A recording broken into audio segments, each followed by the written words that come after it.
11 मई दिल्ली की सड़कों पर भी सवेरा उतरा नहीं था। गलियों में जिंदगी की हलचल बढ़ी नहीं थी, लेकिन दिल्ली के पास यमुना में कुछ हलचल बढ़ गई थी। भारतीय सैनिकों का एक दस्ता यमुना पार करके दिल्ली में घुसा। जैसे ही उसने दिल्ली में प्रवेश किया, उसको एक चुंगी मिली। चुंगी में कुछ अंग्रेज सैनिक थे, जिनके साथ उनका मुकाबला हुआ। उन्होंने अंग्रेज सैनिकों को मारा और दिल्ली में प्रवेश किया। दिल्ली में प्रवेश किया और यह देखते ही वहाँ के कुछ आम जनमानस उनके साथ हो चले।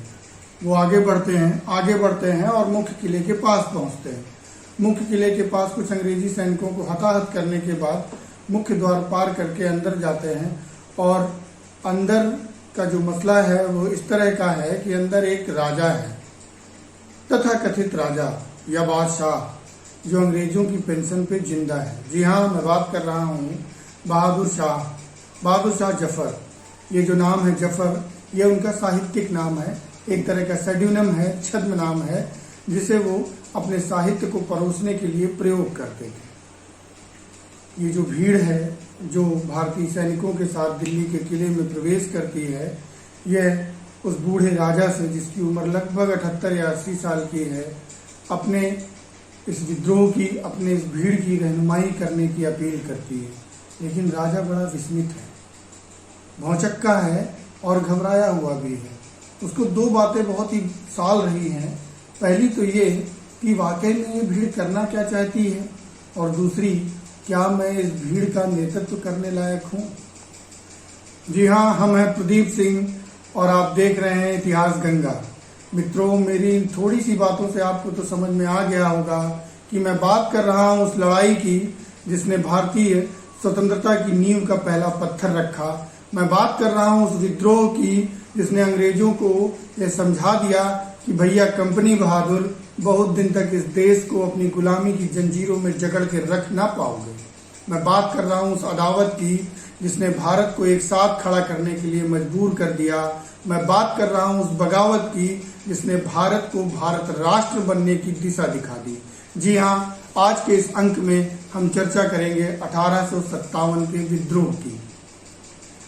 मेरठ से आए हुए सैनिकों ने 11 मई 1857 की रात्रि को दिल्ली में प्रवेश किया और प्रवेश करने के बाद बहादुर शाह जफर से उनकी मुलाकात हुई। इन प्रकार इस बुढ़े राजा ने यह तय किया कि उसने अपनी जवानी और अपनी वृद्धावस्था कैसे भी बिताई हो, लेकिन वो अपने अंतिम समय को सुर्खी सही लेकिन लाल और अच्छे शब्दों में लिखना चाहता है।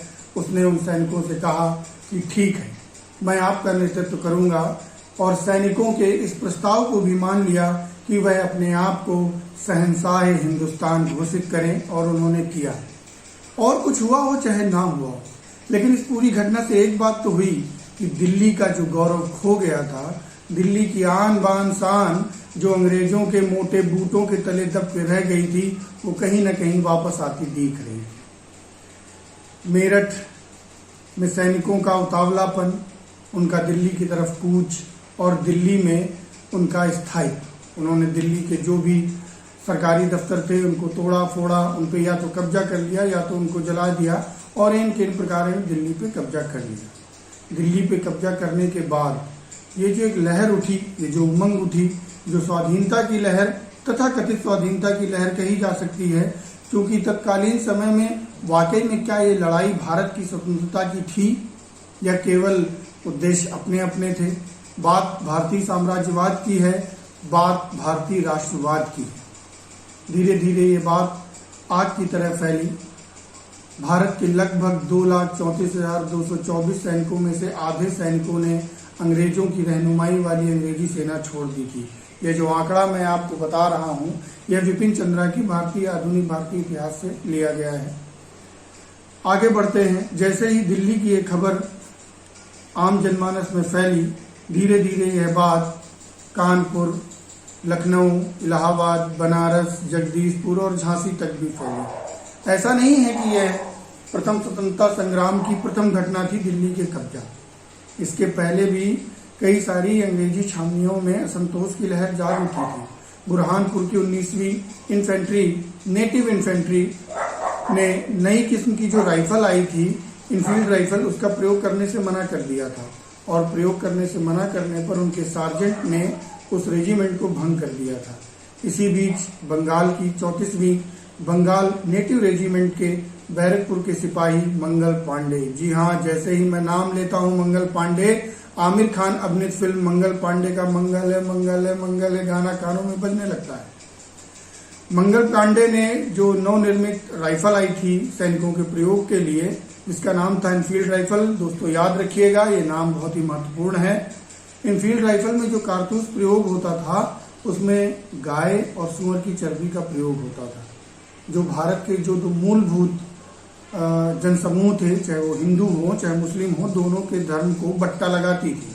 मंगल पांडे और उनके साथियों ने इस कारतूस का प्रयोग करने से मनाही कर दी तो बवाल होना तो बनता ही था। बवाल हुआ। उनके जो सार्जेंट के सहायक थे लेफ्टिनेंट बाग, वो अपने घोड़े पे चढ़ के आए और उन्होंने अपनी कंपनी बहादुर वाली छवि में उनको हड़काया।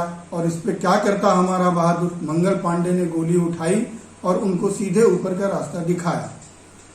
इस घटना के बाद उस समय की घटनाओं को लिखने वाले जो इतिहासकार हैं, उसमें कुछ इतिहासकार यह भी लिखते हैं कि मंगल पांडे भारतीय स्वतंत्रता संग्राम या प्रथम भारतीय स्वतंत्रता संग्राम के प्रथम लिखा पढ़त वाले शहीद हैं। यह घटना घटी, उसके बाद मेरठ से सैनिकों का कूच हुआ, लोग दिल्ली पहुंचे, दिल्ली पे कब्जा हुआ, और दिल्ली पे कब्जा होने के बाद लोगों को यह समझ में आने लगा था कि एक लहर उठी है जो शायद भारत को अंग्रेजों की इस दास्ता से दूर कर सकती है।